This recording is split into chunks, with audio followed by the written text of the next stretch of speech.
આજે ઈ મટી ગયું દીકરો હાવ મટી ગયું કાંઈ ન થાય દીકરો આપણે તે દી ગયા હતા પગ રાખો પગ રાખો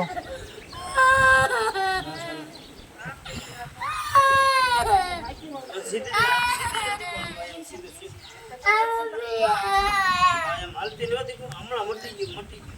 થઈ ગયું હાલો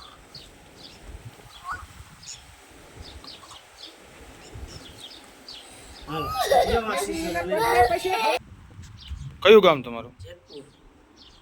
શું તબલ હતી બાબલીન અને કાકરા વધી ગયા મોટા થઈ ગયા તે હવે કેમ છે હવે હાવ હારું કેટલા ધક્કા થયા છે બીજા દફા હવે આમ કઈ તબલ કોઈ જાતની કાંઈ દવાખાને ગયા હતા પણ દવાખાને 2 વાર મેં દવા લીધી પણ ફેર ન પડી પછી અહીંયા વિડીયો જોઈને હવે સારું છે ને